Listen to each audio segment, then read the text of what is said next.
সুপ্রিয় বিন্দু, আসসালামু আলাইকুম ওয়া রাহমাতুল্লাহ। ফিমা এ টু জেড বিডি পরিবারের পক্ষ থেকে আপনাদের সবাইকে জানাই আন্তরিক শুভেচ্ছা। আশা করি যে যেখানেই আছেন আল্লাহর অশেষ রহমতে ভালো আছেন।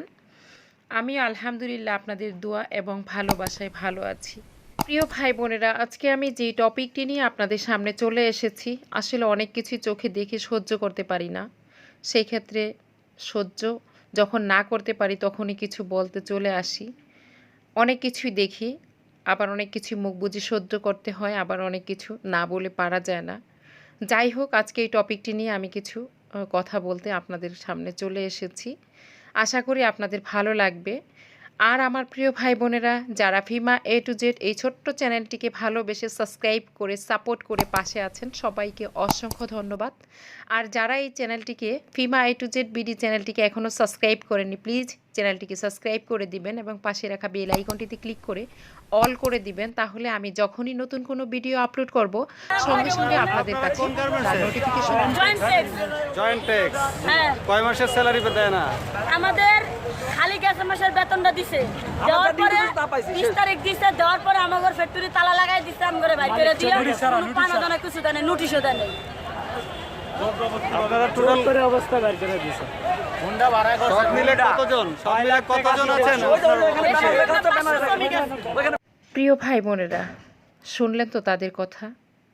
খেটে খাওয়া মানুষ, ক্ষুধার জ্বালা নিবারণের জন্য যাদের নিত্যদিনের লড়াই, ভাইরাস, আতঙ্ক, বন্যা, এসব যেন তাদের কাছে কোনোভাবেই পায় না ঠাঁই। আমরা প্রতি বছরই ঈদের আগে এমন অমানবিক আচরণ, অমানবিক দৃশ্য আমরা দেখতে পাই এই সকল খেটে খাওয়া মানুষগুলোর সাথে। এই মানুষগুলো নিদারুণ পেটের দায়ে না পেরে রাস্তায় নেমে আসে। তাছাড়া তো আর কোনো পথ নাই তাদের। কি করবে তারা? কে দাঁড়াবে তাদের পাশে এসে?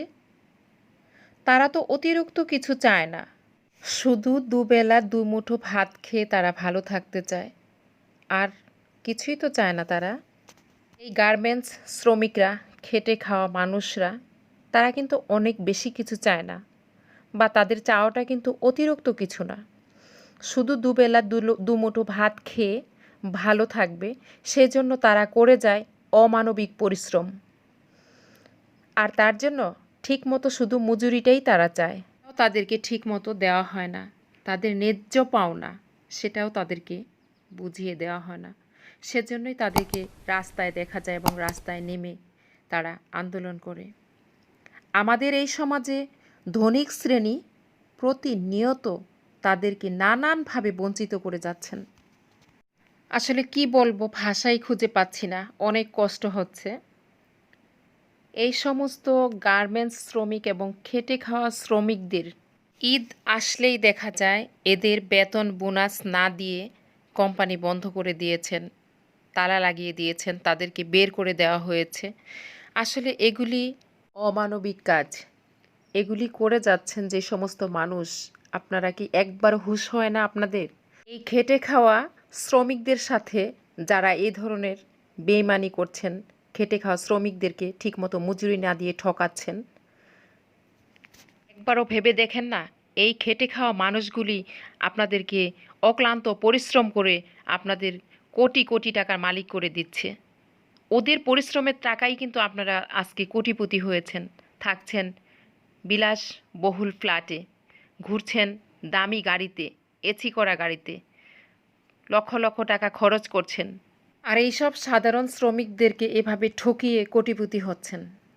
এটা আসলেই ঠিক না। আপনাদের এখনও আমার মনে হয় হুঁশ হওয়া উচিত। এই সমস্ত গরিব শ্রমিকদের পাশে কে দাঁড়াবে? ওরা কি না খেয়ে মারা যাবে? এখন তো তাই মনে হচ্ছে। মরার উপরে খাড়া ঘা। একদিকে ভাইরাসের আতঙ্ক মানুষকে শেষ করে দিল, আবার চলে আসছে বন্যা। বন্যা চারদিকের, দেশের অবস্থা খুবই খারাপ। নিত্য প্রয়োজনীয় জিনিসের দাম বেড়ে গেছে, অনেক কিছু চাইলেও সম্ভব হচ্ছে না করা। তার মধ্যে দিন মজুর খেটে খাওয়া এইসব শ্রমিকরা কি তাহলে এখন না খেয়ে মারা যাবে? খুবই কষ্ট হচ্ছে। ঈদকে সামনে রেখে তাদের আজকে রাস্তায় এসে দাঁড়াতে হয়েছে। দুই বেলা দুই মুঠো ভাতের জন্য এত যুদ্ধ, এত সংগ্রাম, এত কষ্ট, এত পরিশ্রমের টাকাও যদি তারা ঠিকমতো না পায়, তাহলে তারা কি করবে? যারা কোটিপতি হয়েছেন তাদের কষ্ট এবং পরিশ্রমের টাকায় তাদের এখনও হুঁশ হওয়া উচিত। এত বড় ভাইরাস, এত আতঙ্ক, এত ভয়, এখনও কি আপনাদের হুঁশ ফিরে না? এখনও কি আপনাদের ঘুম ভাঙে না? কোটি কোটি টাকা ব্যাংকে পড়ে থাকবে, কিন্তু আপনি যদি মরে যান, হিসাব কে দিবে? আমার মনে হয় এখনও আপনাদের হুঁশ হওয়া উচিত এবং এসব গরিব অসহায় মানুষদের তাদের ন্যায্য পাওনা তাদেরকে বুঝিয়ে দেওয়া উচিত। হায় রে, কোটি কোটি টাকার মালিক, আপনাদের এখনও হেদায়েত হন না আপনারা? এত বড় ভাইরাস, যেখানে বড় বড় এমপি এবং মন্ত্রীদের কোন দিক দিয়ে ঢুকতেছে আর কোন দিক দিয়ে তার জীবনটা নিয়ে চলে যাচ্ছে, অনেক টাকা পয়সা দিয়েও তো কাউকে রক্ষা করা যাচ্ছে না। আপনাদের এখনও সুযোগ আছে, ভালো হয়ে যান এবং গরিব অসহায় শ্রমিকদের তাদের সঠিক পাওনা তাদেরকে বুঝিয়ে দিন। আল্লাহ রব্বুল আলামিন সবাইকে সঠিক বুঝ দান করুন এবং সবাইকে হেদায়েত করুন। প্রিয় ভাই বোনেরা, আমাদের এখনই সময় নিজেদের ভুলগুলি শুধরে নেওয়ার। হয়তো আর সুযোগই আসবে না নিজেদের ভুলগুলি শুধরে নেওয়ার মতো। প্রিয় ভাই বোনেরা, আমি যদি কোনো ভুল ত্রুটি করে থাকি, প্লিজ সবাই ক্ষমার দৃষ্টিতে দেখবেন এবং আমার ভুলগুলি আপনারা ধরিয়ে দিবেন। আমি সেখান থেকে নিজেকে শুধরে নিব ইনশাল্লাহ। প্রিয় ভাই বোনেরা, ভিডিওটি যদি ভালো লাগে তাহলে প্লিজ একটি লাইক দিয়ে দিবেন এবং আপনার ফ্যামিলি অ্যান্ড ফ্রেন্ডের সাথে শেয়ার করতে ভুলবেন না। আর কমেন্টে আপনাদের মূল্যবান মতামত আমাকে জানিয়ে দিবেন। আবারও চলে আসবো আপনাদের সামনে অন্য কোনো দিন। সেই পর্যন্ত সবাই ভালো থাকুন, সুস্থ থাকুন। সবার জন্য শুভ কামনা রইল। আল্লাহ হাফিজ।